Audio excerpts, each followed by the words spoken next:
Hello everyone, my name is Researcher Alex. The SCP we will examine today is SCP-610, classified as Keter. Given the extensive reach of SCP-610's infection, containment efforts are impractical. Area isolation has proven considerably more successful, and the Russian government has authorized the establishment of a restricted zone, presented as military operations, to prevent public access. If any organism exhibiting characteristics of SCP-610 is observed close to this boundary, the standing protocol dictates engaging it with small arms from a distance until a mobile unit arrives. This unit will then deploy incendiary weapons and ammunition from the furthest possible range. Any living entity that makes physical contact with an SCP-610 infected organism is deemed disposable and must be immediately terminated and cremated. Individuals who come within 3 meters of SCP-610 infected life forms are instructed to promptly evacuate the vicinity, be separated from their team, and undergo medical screening exclusively through remote methods to ascertain any infection, with subsequent actions determined by those findings. Currently, SCP-610's infection vectors primarily involve physical contact. Drones sent into highly contaminated zones have collected air samples containing tiny particulates. When these particulates are introduced to organic compounds, they facilitate the spread of SCP-610. Test outcomes from these specific trials indicate that manifestation typically takes several days, if it occurs at all. The notable exception is direct contact with exposed lung and liver tissue, where these particular tests demonstrate exceptionally fast growth. This necessitates the incineration of the testing environment within 24 hours of initial exposure, as even a 2-hour oversight risked a facility breach. However, this accelerated growth solely occurs in organic material external to the human body. Consequently, this transmission method is presently viewed as a minor issue. These unique characteristics have prompted numerous inquiries into the infection's potential origin. The current containment strategy remains a scorched-earth policy, and there are no existing concerns about water or air transmission parameters unless field conditions change. Initial information regarding SCP-610 was received directly from the Russian government through unrevealed channels. These reports mainly detailed the vanishing of farmers in the area and were initially disregarded until the local police, then regional police, and ultimately a government-assigned agent all failed to make contact within a 72-hour time frame. A small military unit was sent to the zone, but swiftly retreated, prompting the Foundation to be summoned for investigation. SCP-610 manifests near Lake Baikal in southern Siberia. Known infection zones are highlighted on the map we were given, with containment perimeters delineated in blue around these areas. Currently, no additional sites have been pinpointed. Any breaches of the perimeter must be reported before execution, verified during exploration, and debriefed immediately upon return. SCP-610 initially manifests as a contagious skin condition, presenting with symptoms such as a rash, itching, and heightened skin sensitivity.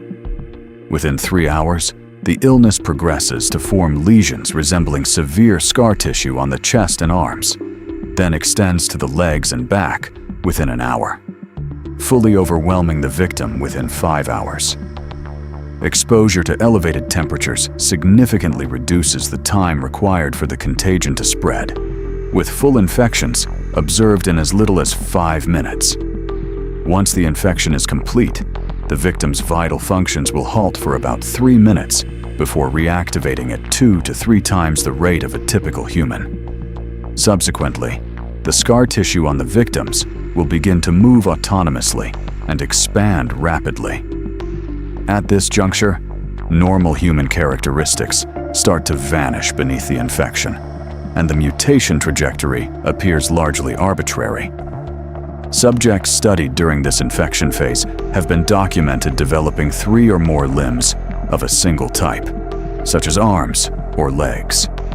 The head may become deformed, elongated, or broadened, and sections of the subject might rupture, giving rise to further fleshy protrusions.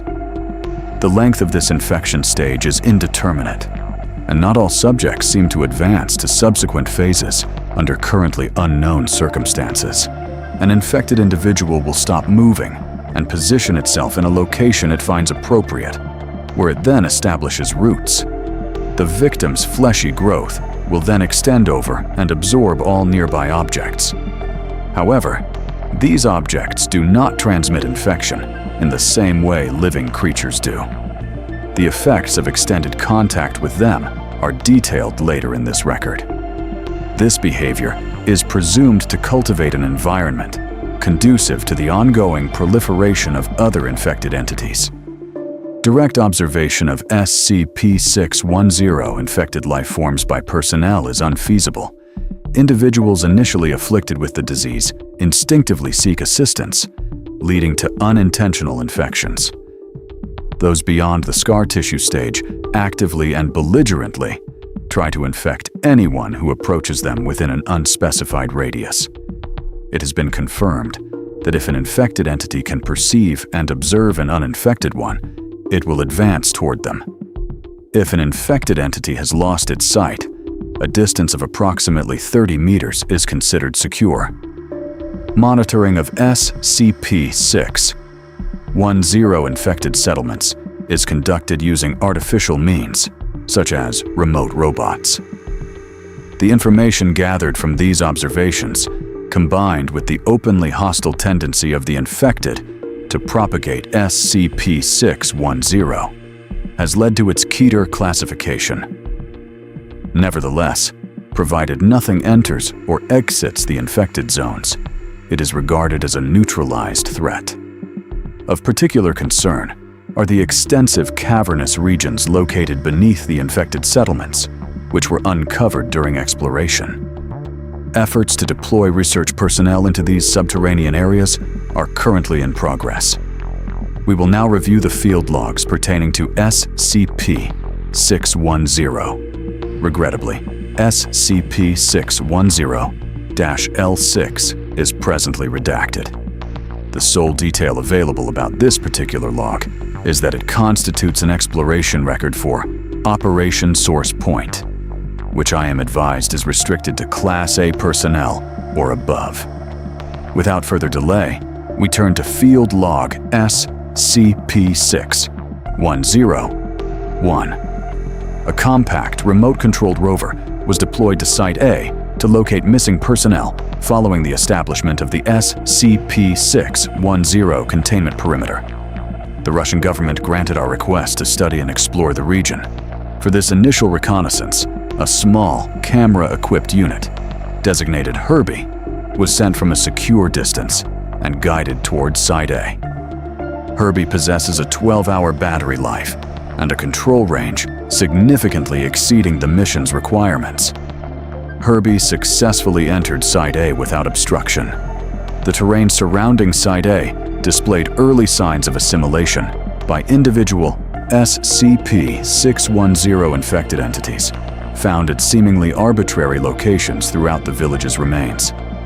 Many residences appeared to have sustained fire damage long ago, though a considerable number remained structurally sound.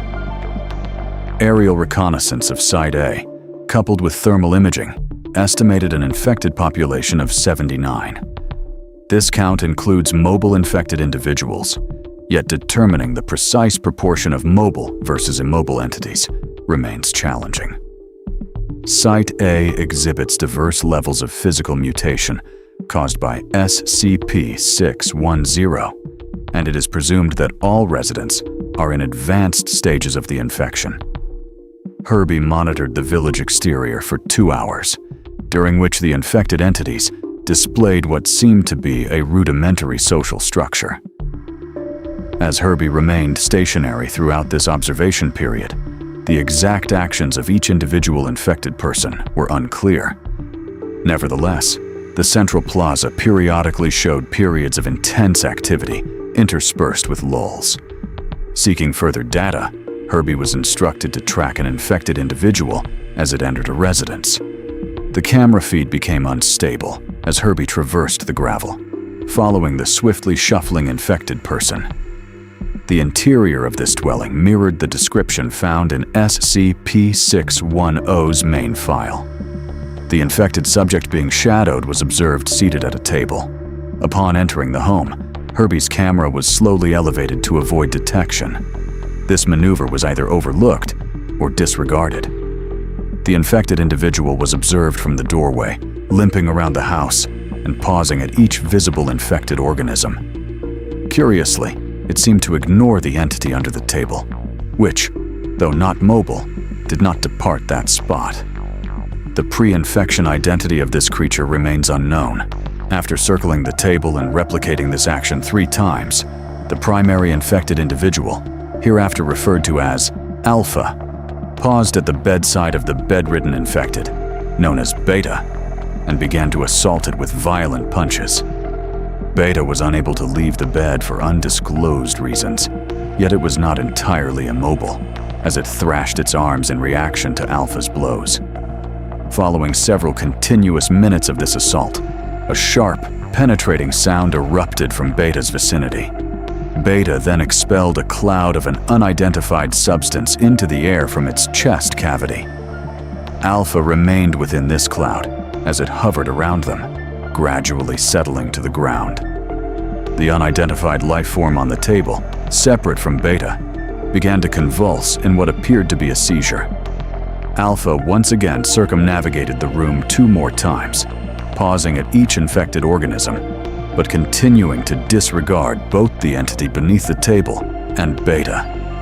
Following these 2 circuits, Alpha settled at the table and began arranging 3 plates on its surface, as if preparing a meal. Once the plates were positioned, Alpha's facial tendrils writhed upwards, coiling onto one of the plates before tearing and separating. This process was replicated for each plate. A still image of this event is included in SCP-610's main file. With each plate filled with Alpha's flesh, Alpha then departed the table and advanced toward Herbie, which was moved out of Alpha's trajectory. Alpha then exited the residence, but Herbie's camera remained fixed on the table. Several minutes later, a group of 6 to 7 infected individuals entered the room from outside, still oblivious to Herbie. Each infected shambled, suggesting labored movement, characterized by large, jerky strides or small, squirming motions. These infected subjects encircled the table and, in turns, scooped up handfuls of the fleshy substance left by Alpha, pressing it into any available orifices they could utilize. Some into mouths, others into their chests, behind their backs, or under their arms. Once all plates were empty, this group departed. Herbie remained in the location for several more minutes before retracting its camera and exiting immediately. Upon exiting the residence, Herbie collided with an object. A camera pan revealed the obstruction to be Alpha, whose facial tendrils were entwined with another infected individual exhibiting comparable mutations. The collision was disregarded, and after several minutes, the 2 infected entities separated. Herbie was then instructed to investigate other parts of the village. The remnants of what seemed to have been a store showed evidence of significant fire damage, as well as ongoing activity within the structure, which Herbie proceeded to examine. The door was slightly ajar, and Herbie pushed it open with decisive movements. This action went either unnoticed or was simply ignored.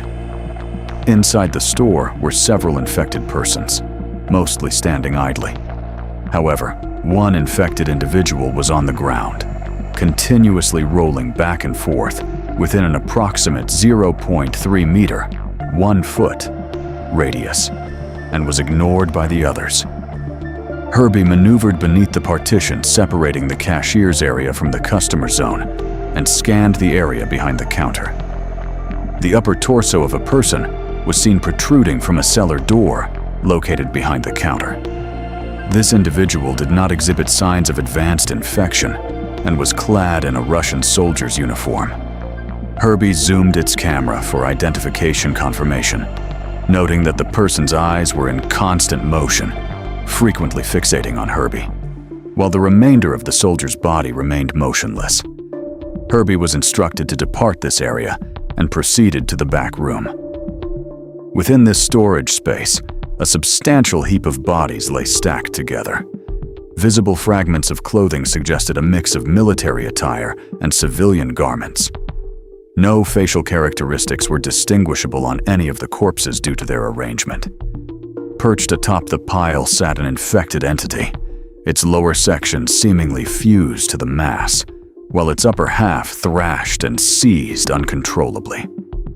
Approximately every 10 seconds, a cloud of spores erupted from the infected entity's top, lingering in the air.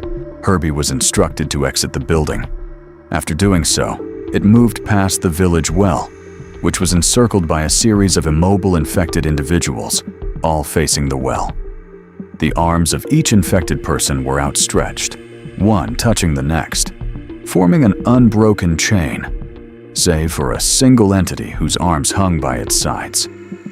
Herbie proceeded past this last infected to approach what appeared to be a town hall or mayor's office. At this point, the infected individual suddenly became mobile and seized the rover. The DL feed from Herbie concentrated on the infected's leg, which was surprisingly pristine, given the grotesquely bloated state of the rest of its body. This infected entity, by its appearance, was once a young girl, estimated to be between 10 and 12 years old. Herbie thrashed from side to side in its grasp, as the infected's face stared impassively at the rover. The infected's face then abruptly inflated and burst outwards into a series of fleshy membranes that gripped Herbie and pulled it inward. Herbie's video feed ended at this moment. Herbie was presumed lost at this juncture. However, no one at control recalled deactivating the video feed, assuming it had already ceased transmission. 5 hours subsequently, Herbie's video feed recommenced, showing a stationary, elevated view pointed towards the upper rim of the village well. The feed exhibited some blurring, attributed to what seemed like a slimy film periodically coating the lens. Despite this, the recording quality remained excellent. Herbie did not respond to any remote commands, but its video autonomously darted between targets, zooming in and out. The video feed was manually terminated, and all connections to Herbie's unit were ordered to be permanently severed.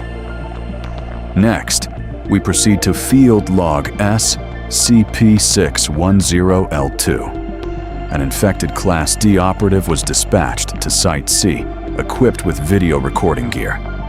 During the construction of the containment perimeter around SCP-610's area, multiple Class D personnel became infected, either from attacks by infected villagers or animals in the vicinity, or through escape attempts and negligent conduct. Most of these infected individuals were promptly eliminated with flamethrowers. However, a limited number of infected were held in cold storage units, which extended the inevitable advancement of SCP-610's mutated characteristics. The decision was made to employ some of these infected personnel as video relays, deploying them to nearby sites, driven by apprehensions over equipment loss, as documented in SCP-610-L1. All 3 subjects used for this purpose were sent to Site C with a singular video system. Supplementary equipment issued for this mission included a 1-gallon container of gasoline, 3 emergency flares, 3 9mm pistols with 3 ammunition magazines each, and 3 individual food rations. The infected operatives received instructions to observe and refrain from engaging with the infected villagers for as long as feasible. However, should they encounter aggression or perceive themselves succumbing to SCP-610's influence, they were authorized to eliminate as many infected villagers as they deemed necessary and inflict maximum damage upon infected objects and property, all while sustaining the video feed. The purpose of this directive was to gather intelligence on SCP-P610 infected communities under combat conditions, facilitating the development of a more effective eradication strategy. At the time of this expedition, Site C was hypothesized to be a potential genesis point for SCP-610, exhibiting significantly fewer mobile infected individuals compared to other locations, alongside structures that appeared to have undergone multiple layers of terraforming by the immobile infected. The dispatched Class D personnel, hereafter designated DI-1, DI-2, and DI-3, were specifically directed to focus on any elements that could indicate an origin point for SCP-610. The journey from our perimeter camp to Site C proceeded without incident, showing no signs of indigenous animal life in the vicinity. Approaching Site C, there was no discernible increase in temperature within the final 30 meters of the traverse that would necessitate shedding the provided heavy cold weather coverings. However, the temperature spiked sharply at the actual entrance to Site C, compelling further removal of garments to avert heat stroke. Temperatures inside Site C were characterized as intensely humid, approximately 32 degrees Celsius. Among the first features immediately noticed upon entering Site C was a series of immobile pylons, believed to encircle the entire site, spaced approximately 5 to 6 meters apart. Each pylon appeared to comprise 2 to 4 infected individuals fused together at a single point. On some of these pylons, features such as faces or anuses remained visible, alongside several other unnaturally occurring apertures, all seemingly functioning as heat vents. The origin of this generated heat remains undetermined. The current hypothesis suggests this represents an advanced stage of SCP-610's environmental terraforming, designed to facilitate its own propagation. DI-2, being several hours further along in SCP-610's progression than the other two, began seizing after only a few minutes within Site C. While examining the pylons, the full onset of the scar tissue phase of SCP-610 infection was observed as DI-2 convulsed on the ground, his entire body rapidly enveloped by the adhesive, tan-colored flesh. After 45 seconds, DI-2 was terminated by a gunshot from DI-1, and his equipment was left in situ. The spread of SCP-610 over DI-2 continued even after his physical death, until all motion ceased. As perimeter control was transmitting updated instructions to DI-1 and DI-3 concerning the unfolding events, a change occurred in the ground, covering at Site C, where DI-2's body lay. The video feed captured the flesh-like growth splitting open beneath his body, with a series of fibrous tendrils emerging from the gap to draw his corpse inside. This aperture rapidly sealed itself, with a total elapsed time of 3 seconds. Fearing a similar outcome, and compelled to act swiftly in the elevated temperatures, DI-1 and DI-3 advanced to the village center. There, they discovered another previously undocumented phenomenon. Directly above the former community well, a sphere of SCP-610 flesh was suspended by angled supports. This orb was densely populated with human features, some in the early phases of SCP-610 infection, and a significant number presumed to be in more advanced stages. Furthermore, several non-human life forms, including deer and bears, were discernible within the mass. The entire fleshy sphere pulsed at approximately 5-second intervals, each pulsation releasing a ring of spore-like material from its equator. This material drifted to the ground, appearing to be assimilated into the transformed environment. DI-3 began saturating the sphere with the gasoline they had been given. When a panicked DI-1 inquired about his actions, DI-3 responded, "This looks like as good a thing to burn as any." At this juncture, perimeter control halted issuing commands due to the swift escalation of the situation. There was no discernible response from anything within Site C to any of this activity until the exact moment a lit emergency flare was applied to the spherical mass, which instantly ignited. The remote feed transmitted a profound noise from an undisclosed location, seemingly originating far beyond Site C. This sound was reportedly heard even at perimeter control, as well as at Sites C and A. It was characterized as both explosive, akin to multiple high-yield charges detonating on a mountainside, and animate, like the roar of a massive feral creature. Within 15 seconds of this sound's dissipation, Site A reported a sequence of explosions within its village. 5 seconds following this report, the spherical mass in the center of Site C detonated. Both DI-1 and DI-3 were flung by the force of the blast. After recovering his balance, DI-1 confirmed DI-3 deceased, having sustained injuries from stone shrapnel from the wall. DI-1 was able to report receiving bruises and experiencing ringing in his ears, but asserted that, apart from the rapidly progressing SCP-610 infection, he had incurred no blast-related damage. While capturing this footage, DI-1 had detached his video equipment and was examining it. Owing to the recording angle, the precise events within Site C are unclear, yet something redirected DI-1's gaze back to the town's core.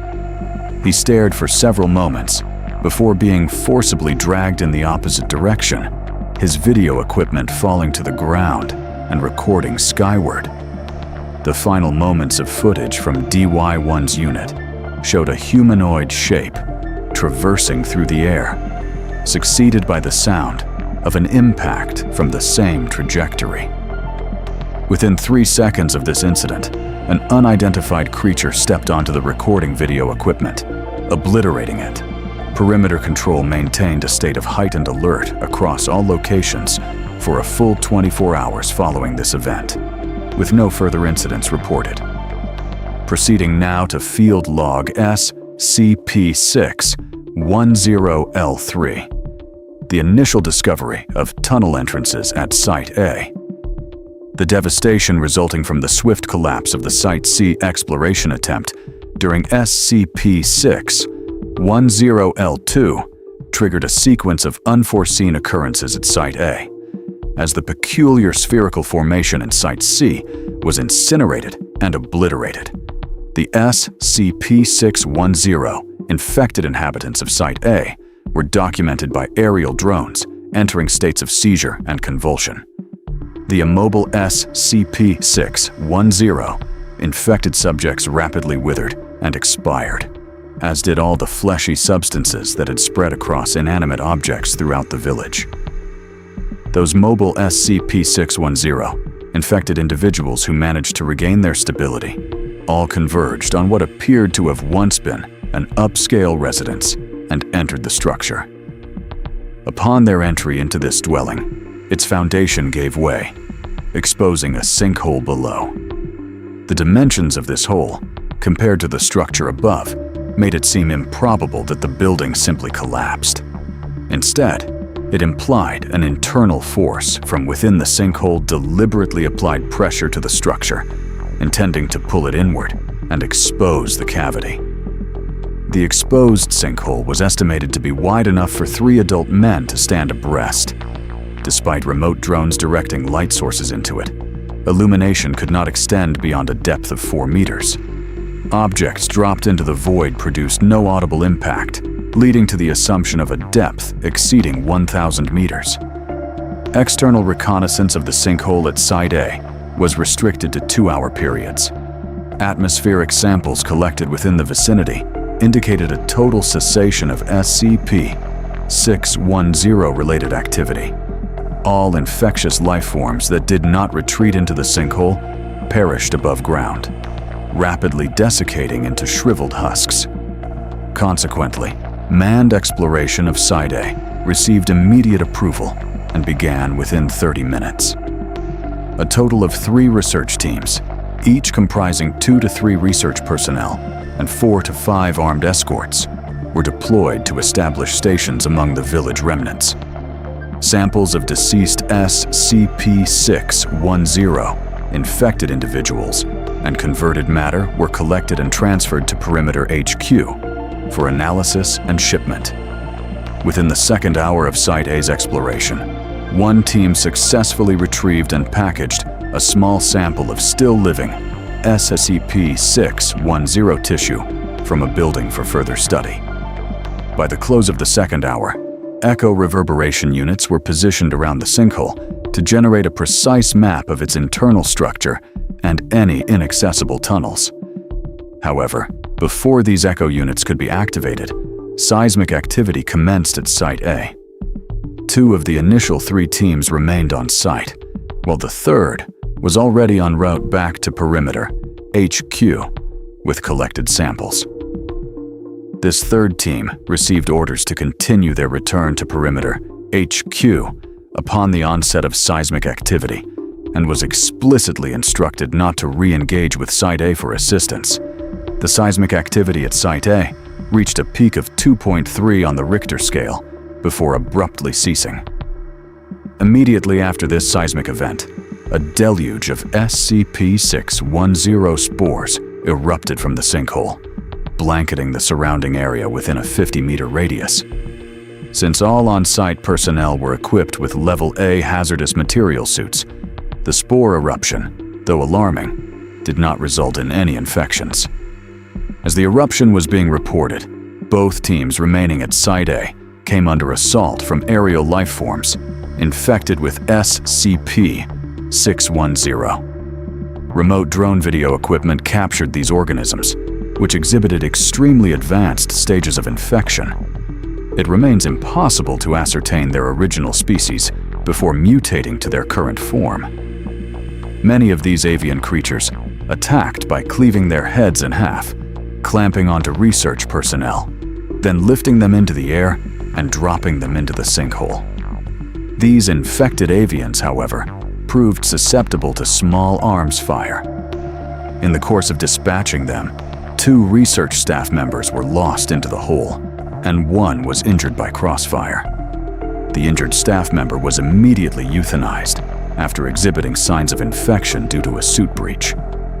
Shortly thereafter, video and radio contact with the remaining teams at Site A was completely lost. A second seismic event then commenced, registering initially between 1.0 and 1.5 on the scale. Attention immediately shifted back to the sinkhole in preparation for another potential assault.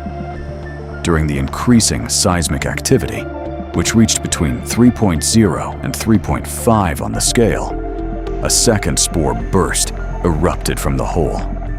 Simultaneously, a new, previously unseen SCP-610 entity began to emerge from the cavity. The sole footage obtained of this creature revealed an engorged human head, approximately 20 times its normal size, pressing its way out of the sinkhole with no discernible body attached. Video and radio contact were severed as seismic forces surged to 7.0 on the scale for a duration of 2 seconds before abruptly ceasing. Subsequent aerial surveillance of Site A, including the sinkhole and surrounding area, depicted 0 activity. No traces of the research teams or any evidence of their presence were found. All personnel and equipment are now presumed lost. The subsequent field log, SCP-610-L4, details the unmanned exploration of Site A tunnels. The overall situation concerning the discovery, research, and containment of SCP-610 had rapidly deteriorated to a point where fail-safe options were under consideration. For over an hour following the loss of the research teams during the seismic events, detailed in SCP-610-L3 and the subsequent encounter with previously unseen SCP-610 life forms, no further activity had been observed at Site A. Given this prolonged inactivity, a remote drone dispatch was authorized, consisting of 2 phases. The initial phase involved deploying a remote relay device at the entrance to the Site A sinkhole, and the second phase would send a drone directly into the hole to transmit its collected data back to the remote relay for onward transmission to HQ. The drones on site operated on solar energy, supplemented by a battery capable of holding a 4-hour charge. The appended video log was recovered from the Site A sinkhole drone just prior to its loss. The video feed activates, showing researchers' faces looking directly into the camera as one applies a polishing cloth to the lens. This is explorative drone SCP-6101 coming online. Systems check out. Video confirmed. Feed is good to relay station. We are testing rotors now, and deploying is successful. The distinct sound of helicopter blades starts up as the video feed begins to ascend. The camera then tilts left and right to test its pan features before orienting itself toward the Site A sinkhole. Video feed is go. Engines are go. Links are green. All right, sending drone down now. The audio from the external environment fades as the camera angles downward, peering into the darkness within the sinkhole. After roughly 2 minutes of descent, the drone's lights activate, illuminating a roughly excavated shaft. Initially, the origin of the hole was ambiguous, but a preliminary assessment suggested the shaft resulted from a singular event rather than gradual excavation over time. At a depth of 15 meters, traces of F-ordained SCP-610 material were observed adhering to the dirt and embedded in rocks. This material appeared dormant, but maintained its original texture and appearance, contrasting sharply with above-ground samples, which typically shrivel and desiccate rapidly. This preserved state potentially links the material to the events documented in SCP-610L3.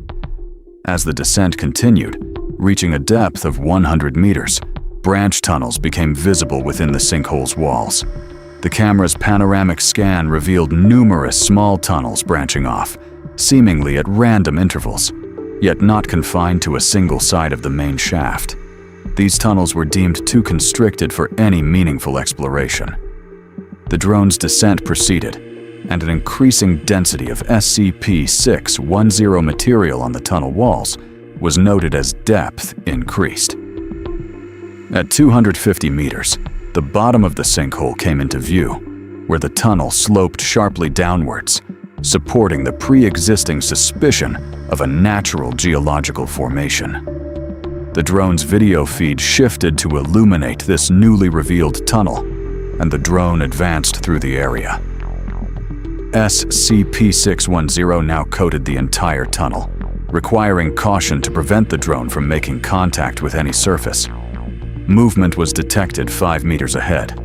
The drone's lights were immediately dimmed, and its onboard weapon systems came online. The SCP-610 drone is outfitted with a 5.56mm machine gun, loaded with 50 rounds of ammunition. This weapon is intended primarily for deterring wildlife and defending against potential aggression, rather than for direct target neutralization, although it possesses full capability to engage small groups of human aggressors. The camera's focus then shifted to the moving mass of flesh 3 meters ahead. Once the image clarified, the movement was identified as an uninfected deer, writhing within the grasp of tendrils composed of SCP-610 material. The deer was suspended above the ground for an unknown purpose. The drone maneuvered to bypass the ensnared deer, maintaining a camera view until it was safely passed. No further interaction occurred with the deer, and the drone continued its journey undisturbed. The previously level tunnel floor now exhibited large, irregularly placed humps, observed 5 meters ahead of the drone and 30 meters beyond the location of the trapped deer. Upon closer inspection, these formations resembled the infected villagers who had escaped from Site A into the sinkhole following the destruction of Site C. A sound of rushing water was then detected, prompting the drone to advance an additional 100 meters into the tunnel. The sound of running water grew deafening. The drone's lights revealed a flowing stream, possibly originating from one of the adjacent rivers in the area. A sampling device was deployed into the water, allowed to collect, and then released with an active tracking beacon. Subsequent recovery and analysis of this sample confirmed no SCP-610 contamination of the groundwater. At this juncture, the tunnel diverged into two paths. One wound around the river and appeared to slope downwards, while the other ascended directly towards a light source in the ceiling. The latter tunnel was chosen to facilitate the drone's eventual recovery. During an adjustment of the drone's flight path, it made contact with a section of the tunnel wall coded in SCP-610. This resulted in a deep gash to the drone's propeller, which was already showing signs of rapid healing when the camera focused on the impact point. The drone then ascended, traveling upwards for 300 meters over approximately 45 minutes. This ascent led to its emergence into a windy mountainous region, where it was directed to maintain a low altitude. A camera pan of the area revealed what appeared to be a long-abandoned village. While the precise location remained unclear, it was presumed to be in the vicinity of Site B, based on the drone's estimated travel distance. The structures here were covered in deceased layers of SCP-610. Notably, unlike buildings at Sites A and C that were merely coated, these appeared to be constructed directly from the SCP-610 tissue substance itself. Following a cursory scan of Site B, it was determined that no life, whether natural or SCP-610 related, was present. Consequently, the drone was instructed to return to the tunnel, as the prevailing winds in the area rendered aerial recovery impossible. As the drone descended back into the tunnel, a deep roaring sound inundated the audio feed, and the video transmission became choppy, indicating signal interference. During intermittent periods of clearer connection, the drone's camera and weapon were angled downwards, and its propellers adjusted their speed to facilitate a faster descent. The video feed became entirely clear for the final 2 minutes before it was ultimately lost. Rushing upwards towards the drone from the area below was what appeared to be a colossal human face, stretched to 20 times its normal proportions, devoid of features except those formed by the SCP-610 material itself. It possessed eye sockets, but no eyes, and a mouth without teeth. The drone fired upon this surging mass of SCP-610, but the bullets proved ineffective in deterring it. Impact points remained invisible for several seconds before sealing themselves over. The confined tunnel offered no space for the drone to take evasive action, and it was subsequently engulfed by the mass. The SCP-610 drone was presumed lost until 3 hours later, the feed inexplicably returned. The video transmission from the drone appeared to show a series of structures, illuminated by only one of its 2 operational lights.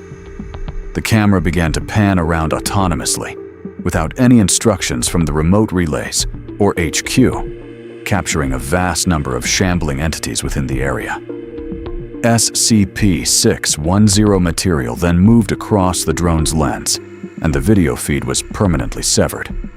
Manned exploration was subsequently approved, with the findings detailed in Field Log SCP-610L5. Approval was granted by Central HQ for a manned assault excursion into the tunnels beneath Site A, aiming to ascertain the full extent of the SCP-610 infection. The destruction of Sites A and C had demonstrated that SCP-610 could be contained and destroyed, thereby elevating the identification of the infection source to a top priority. The initial descent into the tunnels comprised 5 research teams and 3 assault teams, accompanied by sufficient equipment to establish an underground base of operations. Access into the tunnels was established using pulley systems and a lift for equipment transfer. Assault teams, armed with flame units to clear SCP-610 from the area, were the first to descend.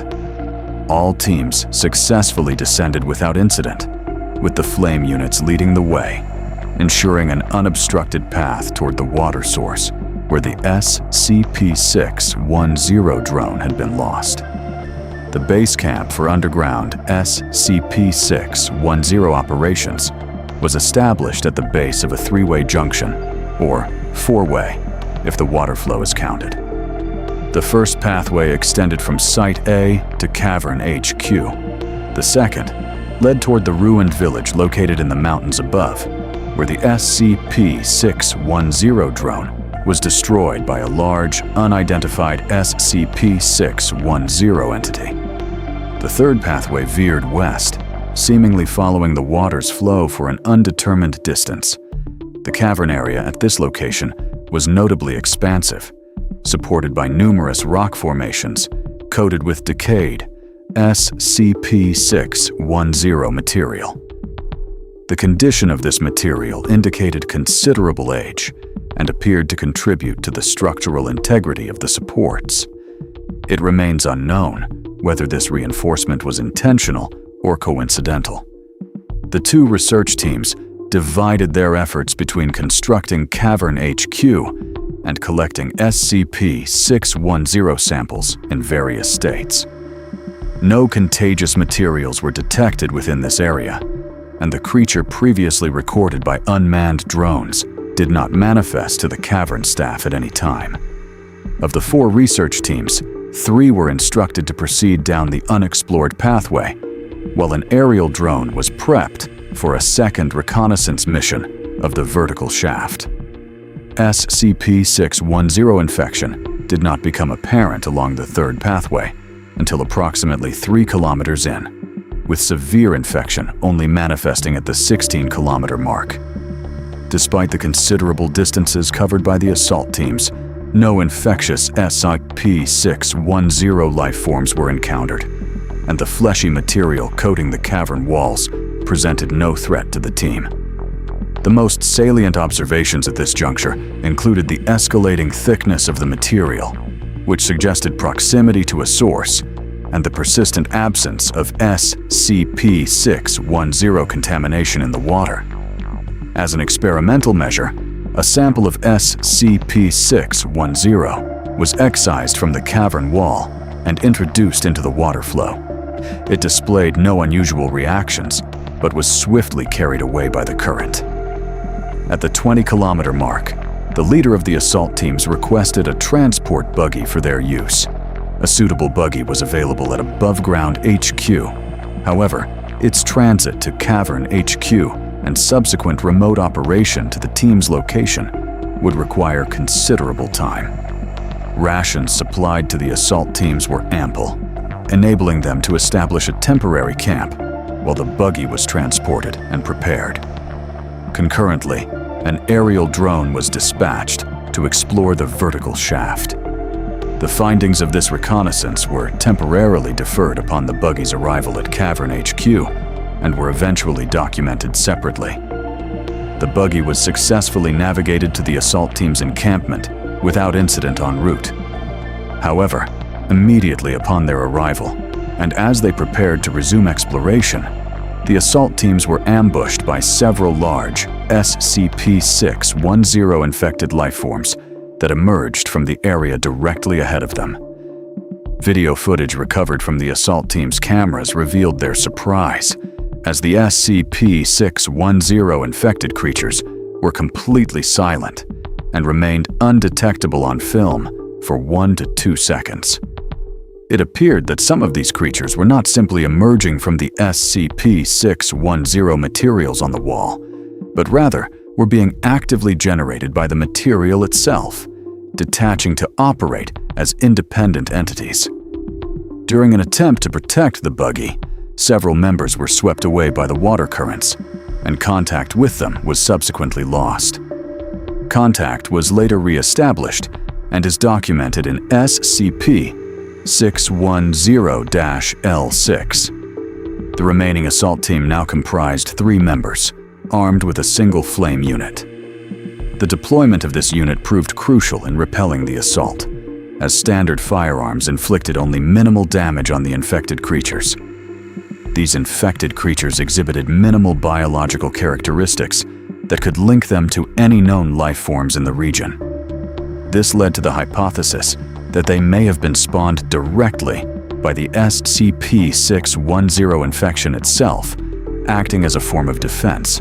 No additional casualties were sustained during the raid, and the remaining members successfully eliminated all attacking infected.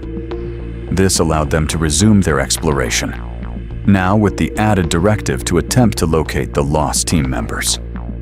An additional 20 kilometers into the tunnel, the river diverged from the main pathway. Given the inability to safely navigate these waters, the team was instructed to abandon the recovery order. After an unspecified period, the remaining assault team reached the end of the tunnel, arriving at the perimeter of the area now designated as Site B.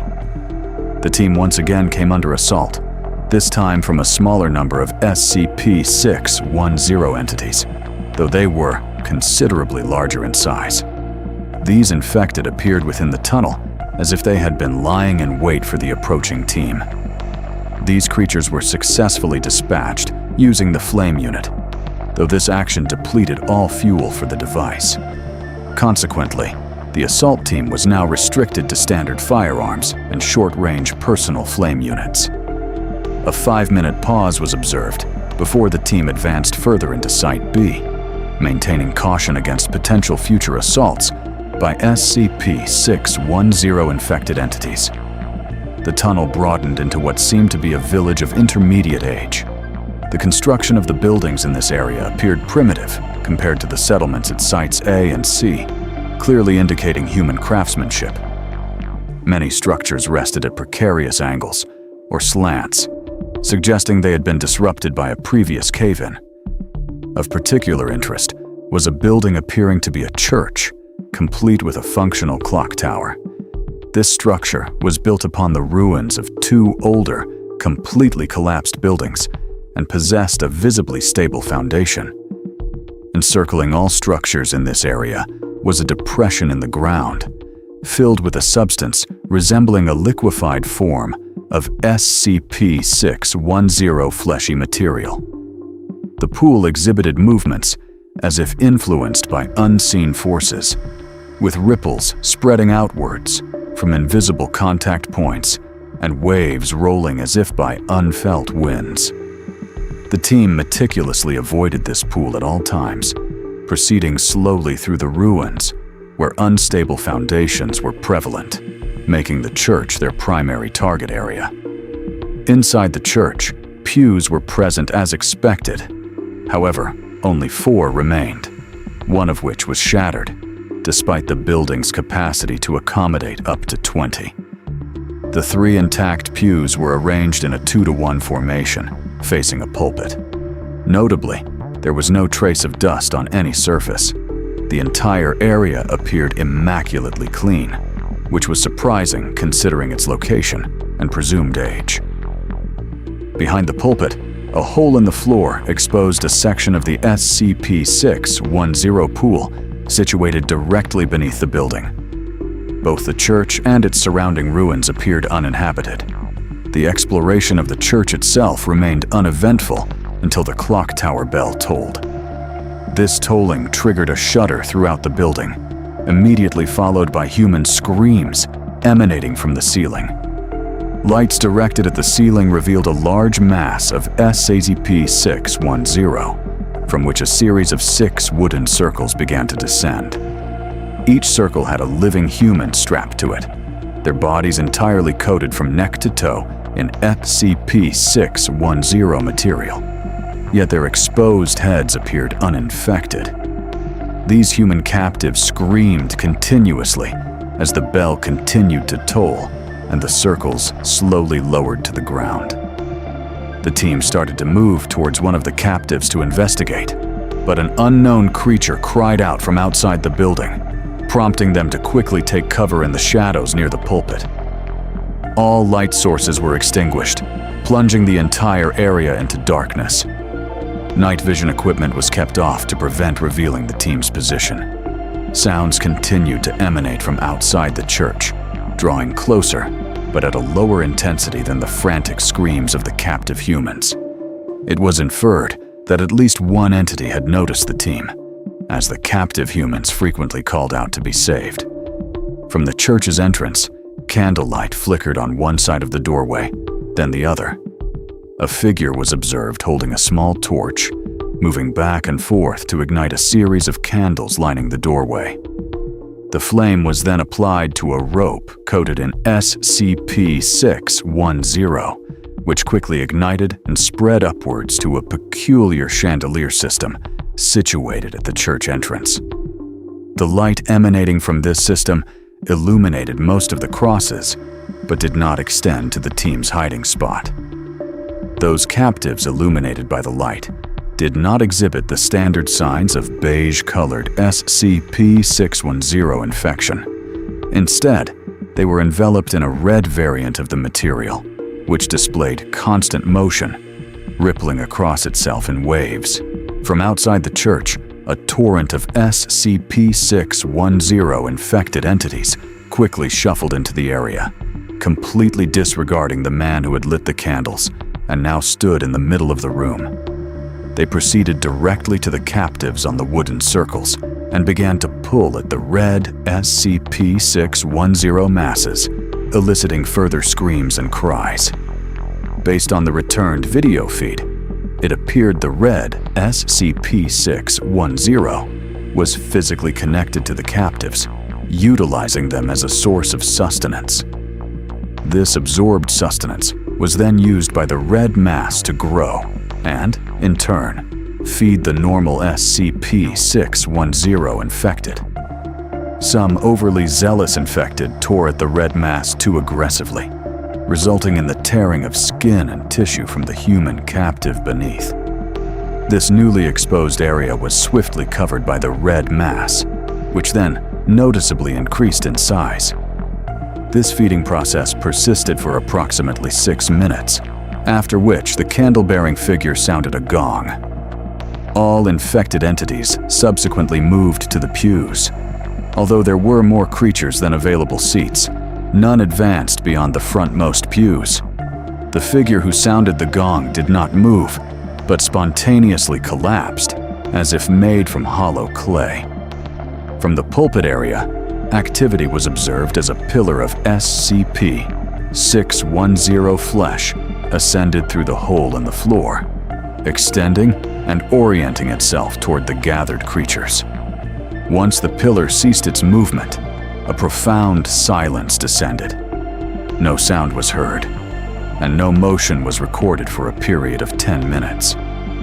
Even the human captives, who had fallen silent at an unspecified moment, made no noise. Without any warning, the pillar of SCP-610 retracted back into the hole from which it had emerged, immediately prompting the departure of the infected entities from the building. The candles remained lit, and the team emerged after all infected appeared to have vacated the area. The ascended captives also remained at ground level. All screaming seemed to have ceased, yet they still exhibited signs of life with heavy breathing and discernible movement. Immediately upon their departure from the church, camera feeds from all 3 team members became erratic. Camera 1 ceased transmitting completely. Camera 2 abruptly shot straight up into the air for several meters. Camera 3 captured footage of the member carrying Camera 2 being lifted by a tendril that had emerged directly from the ground, swinging them out of sight. On the opposite side of the ruins, Camera 1's feed reactivated, displaying the individual operating. Camera 3. This person initially sprinted towards the last known location of the missing team member, but quickly reversed course as SCP-610 infected subjects streamed out from between buildings. A skirmish then broke out between the 2 team members and the rapidly approaching infected. Employing assault rifles and personal flamethrowers, they managed to repel a sufficient number of the horde to facilitate their escape towards the buggy. As they hurried past a structure, the operator of Camera 1 was suddenly ambushed by a figure. This individual bore a striking resemblance to the person previously seen lighting candles in the church and was now wielding a large scythe. The Camera 3 operator pressed on without hesitation toward the buggy's position. However, upon arrival, the buggy was discovered partially consumed by the SCP-610 growth that now blanketed the ground. As they pivoted to seek an alternative escape route, the Camera 3 operator saw the same scythe-wielding figure approaching, their weapon poised. 2 shots rang out, and the camera feed ceased. 5 hours subsequently, as ultimate resolutions were being deliberated regarding the containment or eradication of the SCP-610 menace, time-delayed video footage from the vanished team members who had plunged into the underground river currents was successfully established. This footage has since been cataloged as SCP-610L6. As mentioned at the beginning of this presentation, SCP-610L6 has been redacted and is accessible solely to Class A personnel or those of higher clearance. Thank you for your attention. This concludes today's lecture.